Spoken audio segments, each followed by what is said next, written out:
San Petersburgo, 13 de marzo de 1871. Alejandro II, un hombre de costumbres rutinarias, se dirige al cuartel de la Academia de Equipación de San Miguel, donde, todos los domingos, asiste al desfile de cadetes. Para el breve trayecto entre el palacio y la academia, el zar utiliza un carruaje blindado, regalado por el mismísimo Napoleón III. Esto, debido a que el zar ha sufrido varios atentados anteriormente.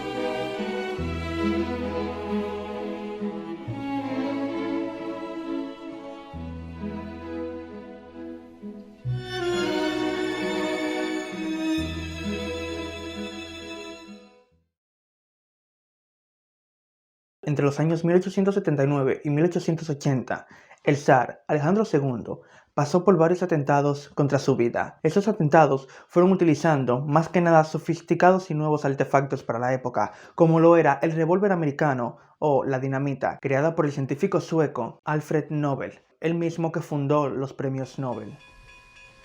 En noviembre de 1879, el zar regresaría a San Petersburgo en un tren imperial. Utilizando dinamita adquirida en Suiza, los terroristas minaron las vías del tren, pero la suerte estaba con el zar. El tren tuvo un retraso y los terroristas vuelan el ferrocarril equivocado. ¿Por qué ese empeño en matarme?, exclamaría posteriormente el zar. Alejandro II era un hombre culto y realista. Comprendió también que la servidumbre era una carga para el Estado, y que, mientras hubieran siervos, Rusia no podría progresar hasta situarse a la altura de las otras naciones europeas. Su sueño, largamente acariciado. Es preferible abolir la servidumbre desde arriba que esperar a que comience a abolirse desde abajo. Alejandro II fue un monarca intelectual que comprendió, luego de su pérdida en la batalla de Crimea, que Rusia debería tener un cambio, ya que la misma se conformaba principalmente por dos clases sociales bastante marcadas, y él quería eliminar dicha servidumbre para introducir a Rusia un modelo de gobierno europeo más moderno. El 17 de febrero de 1880, un anarquista infiltrado en el Palacio del Invierno colocó una bomba que estalló a las 6 de la tarde. Pero otra vez, la providencia o casualidad acuden al auxilio del zar. El zar no se encontraba en el comedor, ya que su invitado no había llegado a tiempo, así que este esperaba en otro lugar. A pesar de esto, 11 personas murieron y 30 quedaron gravemente heridos, en ausencia del zar y su ilustre invitado. Pero en 1881, el zar no correría con tanta suerte. Mientras el zar se dirigía a la academia, un terrorista salió desde la multitud, lanzando una bomba al carruaje. Aquella explosión no provocó más que unos rasguños al vehículo. El terrorista es apresado inmediatamente. Alejandro II sale del carruaje con la intención de que el pueblo vea que el hombre no ha sufrido ningún rasguño. Es ahí cuando un segundo terrorista sale, lanza una bomba a los pies del zar, provocando en ese instante una gran explosión. Aquello fue una auténtica carnicería, tan impactante que incluso el terrorista que atentó contra la vida del zar sufrió durante la explosión. En la misma, a este se les amputaron ambas piernas y posteriormente moriría desangrado. El cuerpo descuartizado de Alejandro voló por los aires. Nicky, futuro zar Nicolás II, un niño tímido y resentido de 13 años de edad, observaba, expectante. Alejandro II había fallecido. Los culpables de aquel acto, una organización anarquista y terrorista denominada Narodya Volia, en su traducción, la fuerza del pueblo. Este grupo de jóvenes con ideas tan radicales eran principalmente influenciados por su interpretación del socialismo e ideas tan radicales como el anarcocomunismo. Querían con este atentado enviar un mensaje de revolución y erradicar de una vez por todas un estado. Sin embargo, luego de la muerte del zar, la mayor parte de los miembros de la organización fueron capturados y ejecutados por la Okhrana, la policía secreta zarista. Narodya Volia pensaba que luego del asesinato de Alejandro II, esto crearía un ámbito de revolución en Rusia. Sin embargo, no fue así. Lo que sí realizó con dicho atentado fue crear una idea revolucionaria en las mentes de personas cansadas y revolucionarias en el ámbito ruso. Una idea que poco a poco iría creciendo. 1857. El escritor y embajador español en San Petersburgo, Juan Valera, narra en una de sus cartas la ostentosidad de la aristocracia rusa. La escalera, de mármol, era rígida y estaba brillante e iluminada. No he visto nunca habitaciones más cómodas, ni muebles mejor dispuestos y agrupados para la costura. Al final de su carta, el hombre nos dice: no describo los demás objetos para no cansarlo a usted. Solo mencionaré 3 vasos de porcelana de Spread que pertenecían a María Antonieta y que son, en efectos, dignos de una reina. La propia zarina Alejandra, futura esposa de Nicolás II, dijo: del norte de Francia se importaban champán a todas las cortes de Europa, pero solo a Rusia se importaban además rosas, lilas y mimosas frescas que Dios sabe a qué costo llegaban puntualmente del sur de Francia para que los caballeros cortejaran a sus esposas y amantes. Mientras la burguesía rusa vivía del derroche y las riquezas, el proletariado y la servidumbre sobrevivían en la miseria. Los campesinos rusos vivían en extrema pobreza y en situación de esclavitud. De hecho, sus señores comerciaban con ellos como si fuesen una moneda. La riqueza de cada señor se medía por el número de almas o esclavos que estos tuvieran consigo. Se le llamaba almas a los sirvientes que los señores rusos tenían bajo su poder. Las condiciones de las fábricas eran igual de tormentosas. Los hombres se deslomaban por una miseria de salario, mientras que la burguesía se enriquecía a costa del proletariado. Todo esto fue lo que Alejandro II quería erradicar, pero no tuvo tiempo, y su sucesor, Alejandro III, veía esto como un acto de debilidad. La flaqueza al gobernar de mi padre fue lo que lo llevó a la tumba. A mí no me pasará lo mismo. Alejandro II quiso ser un monarca parecido a los demás soberanos europeos. Sin embargo, Alejandro III distaba mucho de esto, proclamando su autocracia y deshaciendo todo avance político y social implantado por su padre, cosa que agradó bastante a la burguesía, pero avivó las llamas del resentimiento del pueblo, en específico la de la clase obrera. Los jóvenes estudiantes rusos. Provenientes de familias acomodadas, estos jóvenes estudiantes, radicados principalmente en universidades y escuelas, discutían ideas revolucionarias que provenían del exterior del país. Aquellos jóvenes rechazaron ser instrumentos del gobierno y preferían congregarse a la causa del pueblo. Algunos de estos estudiantes se convirtieron en terroristas. Nikolai Mayailovsky escribe: hemos advertido que hemos alcanzado la conciencia de la verdad universal gracias al prolongado sufrimiento del pueblo. Se lo debemos al pueblo y esta deuda pesa sobre nuestras conciencias. Rusia estaba pasando por grandes cambios sociales y los jóvenes eran principalmente el núcleo de esos cambios. La mayoría de estos ideológicos y revolucionarios jóvenes estudiantes se convertirían posteriormente en los seguidores y predicadores de la nueva ideología religiosa, el socialismo. Si tenemos que hablar de socialismo, tenemos que hablar de la figura de Marx. Marx fue un intelectual alemán de ascendencia judía nacido en Prusia. Era una persona visionaria para aquel tiempo. Debemos entender también que estamos hablando del siglo XIX. El mundo era otro y las ideologías eran diferentes. Sin embargo, este hombre es la raíz de una de las ideologías que hoy en día presiden en el mundo. Marx creó su propia filosofía denominada socialismo científico, la cual se compone por distintas leyes e ideologías de pensadores contemporáneos y no tan contemporáneos. Estas ideas tan revolucionarias e interesantes fueron a la par estructuradas por su mano derecha, su colega Friedrich Engels. Buchanan lo definía como una persona inteligente e inspiradora, a la par de mezquina e irritable. Por eso, aunque sus ideas congeniaban en bastantes puntos, jamás fueron tan afines. Marx creía más que nada en un estado regido por el proletariado, mientras que Buchanan aspiraba al alzamiento de los campesinos y la clase menos pudiente.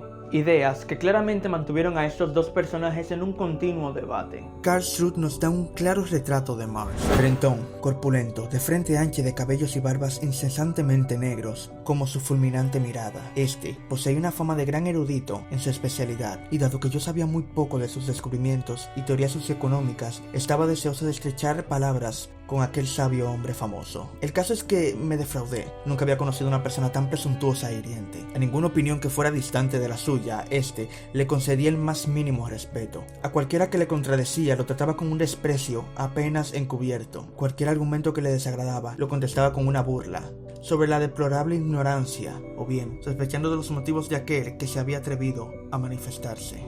Si bien la personalidad de Marx no era afín a la de las masas, sus ideas sí que lo eran. Los socialistas en Rusia se convencen, a raíz de las ideas de Marx, de que hay que predicar la revolución entre los respectivos obreros industriales. Karl Marx jamás pisó Rusia. Un editor progresista de San Petersburgo, Nikolai Poliakov, publicó su obra monumental, El Capital, en 1872. Los censores lo dejaron pasar porque les parecía que la crítica marxista se refería al sistema industrial británico y en cualquier caso encontrarían inofensivo aquel libro de casi 700 páginas plagado de inentendibles conceptos económicos.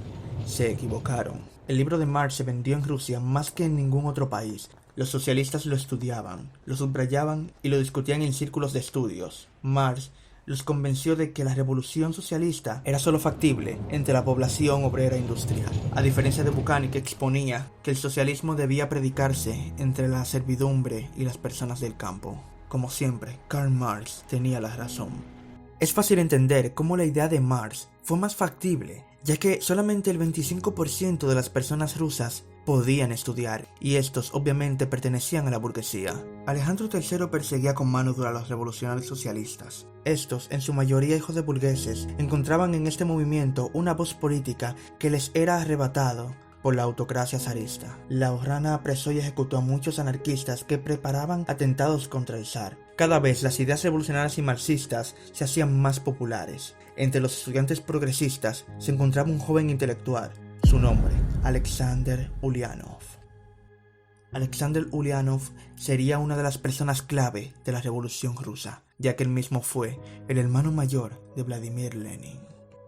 Proveniente de una familia acomodada de descendencia judía, Alexander junto a su hermano fueron a la escuela para posteriormente ir a la universidad. Ambos eran estudiantes sobresalientes. Eran dos personajes peligrosos y calculadoramente inteligentes, cosa que todo el mundo podía apreciar en ellos. Ya en la universidad, Ulyanov se vio atraído hacia un grupo de estudiantes radicales con ideologías anarquistas y revolucionarias socialistas. Él mismo posteriormente militaría en la Narodnaya Volia, participando incluso en el atentado del zar Alejandro III.